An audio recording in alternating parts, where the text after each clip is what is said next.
you have a lot of fans from around the world from your days in Formula One. And I guess the question they'd all want to ask you is, how are you? It looks like you're having fun in the US. Is that right? Yeah, no, that's totally right. Being a lot of fans around here, a lot of fun around here. Obviously, a very different life from what I used to have in Europe. But just going through my first summer in Florida. We moved in December last year, so it was quite a big move. But everyone has been super happy in the family and just enjoying on your life. What's the biggest difference between Formula One and IndyCar? I guess it's that everyone's got the same car, so everyone has got a chance to win the race every weekend. And in Formula One, the new rules are great and the racing is great, but it's still going to be either Red Bull or Ferrari that wins the race. Whilst here, there's chance for everyone. And how does that change your approach? I mean, I can't imagine you're any more motivated than you were. You were always highly motivated in Formula One. Yeah, I was, and that's something I never lost, which was great.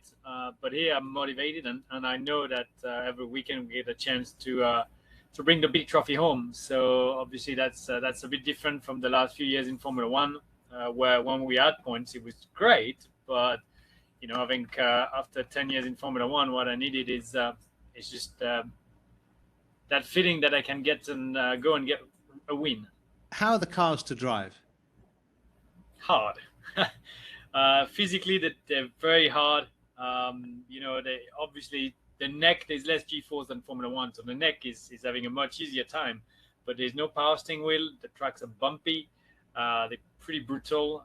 So honestly, physically, I had to step up my game to get to IndyCar and be able to drive the car. So I like that. I think they're very you have to drive them, and you don't let them drive you. Huh. And the lifestyle in Indy, where you're the time zone issue isn't there. Like you were in Formula One, you're always traveling overseas, weren't you? Yeah, well, even though I've got a time difference from Florida here in Iowa, it's 1 hour, but still within the country we got time zones. Um, it's just a different lifestyle. In Europe, when we go from Geneva or Paris to Barcelona, London, Budapest, it's 1 hour, 1.5 hour flight time, and you've changed country. Yesterday, I traveled 3.5 hours on the plane, and I'm still in the same country. I just went north, so everything is just bigger. You jump on the plane, you're looking at 2.5 hours minimum, up to 6 to go to the west coast. So it's just different. But yeah, as you say, you don't have custom, you don't have visa, you just stay in the same country. And I every time at the racetrack, I got my bus, so I can go in my bus where I've got my bicycle, I've got my clothes, I've got my toothbrush, my coffee machine, just home on the wheel. That must be really nice, actually. That change. And is there a different atmosphere with the drivers? Is it less? I don't know how to say. Is it more friendly between the drivers in IndyCar? Yeah, definitely, it's very different that aspect as well. Don't ask me why, I don't have the answer. But there's a big camaraderie between the driver. Obviously, it's still very competitive, and we all want to try to go for the win. But there's something very different from Formula One. Maybe it's two options. Maybe it's just the fact that because everyone's got the same car, everyone's got a chance to win. So you don't really want to be necessarily in the big team to have a chance. And the other thing is that oval racing is still something that you have to rely a lot on the other guys, to give you room and to behave properly on track, to have a lot of respect. Because if you touch at 380 kilometers an hour, things go wrong badly. And you, of course, you were involved in the GPDA in Formula One, and you had, I think, 9 full seasons. So you know very well about the driving styles in Formula One. I mean, is it different? Do the drivers approach it in a different way? Yeah, it's different because the cars in IndyCar are stronger. So there's a lot of wheel-to-wheel action. They're not too sensitive to aero devices. So even if you lose a bit of wing, it's not the end of the world. The race control sees it very differently as well. If you're on the outside of a corner and you just pushed in the grass or in the wall, it's your fault to be on the outside. So it's your risk. So definitely the race control is much more open than that. There are places where they're very strict, but the racing on street and road course is very open for us. So that's pretty exciting. Makes it for good racing. You're not missing having, you know, track limits and lap times deleted then? No, there is none of that here. Just because the racetrack are made that there's natural track limit, right? If you go off, you lose time, so you don't even try. No. Okay, that makes a lot of sense. We saw, of course, you had that example in the crash in Bahrain of the benefit of the halo. We've had a few recently. We're very pleased to see the halo. And in IndyCar, you have a different concept. And between the two, are they broadly the same in terms of the benefits, or one is better than the other? I think they've got pro and cons on both concepts. Obviously, on ovals, the Aeroscreen is very good because any small parts that could potentially come and hit you in the chest or bottom of the neck would be very tricky. On road course and street course, maybe the Aeroscreen is a little too much because it gets super hot in the car, very, very hot in the car. If they get dirty with dust, it's not easy to remove a tear off. It's a pit stop. You can't do it on your own. So, you know, a few bits and pieces where there's pro and cons. But honestly, I like the Aeroscreen. I think it's just pretty cool. I don't have to clean my helmet too often, and that's pretty cool. I noticed, I saw you doing a video. You've got a YouTube channel now. You're doing your own videos. Yes, I do. Tell me about that. Just something that came up last year where I was doing vlog through the races and then did the circuits, obviously with the knowledge of Formula One, track guide for Formula One, did for IndyCar, and try to do a little bit more on YouTube to share with the fans, because obviously I'm not in the US, so a lot of fans back in Europe maybe have got less access, and I thought it was a pretty good way of doing it, and you know, also interviewing the drivers, the other drivers in IndyCar, because I'm very lucky that I've got a lot of following on social, and just wanted to bring them to the attention of people, because they're good guys and having fun. And I'm not a journalist, don't you worry, but I just like doing the interviews. Do you sometimes find when you ask drivers questions that you think that's quite interesting, their approach to the sport, you kind of get inside the mind of a competitor?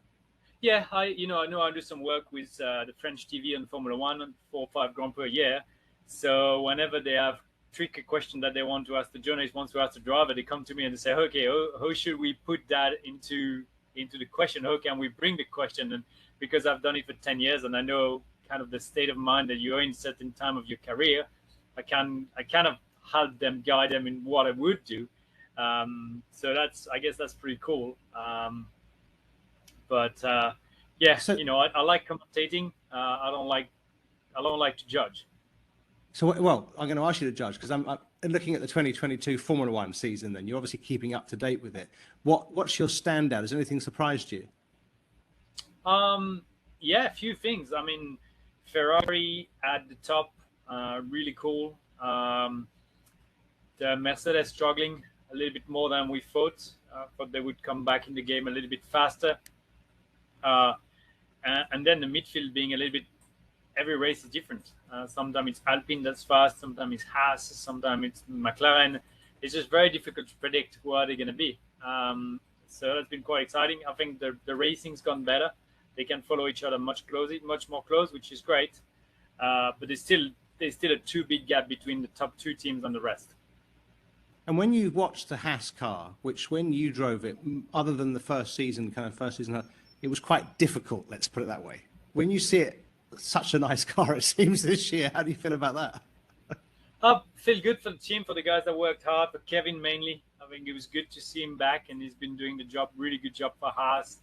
I'm happy for them. You know, a lot of people ask me, do you want to go back to Formula One? And you know, and I just say no. You know, I've really had a great chapter of my life in Formula One, unless it's to come back and compete for wins every weekend. I'm not really interested.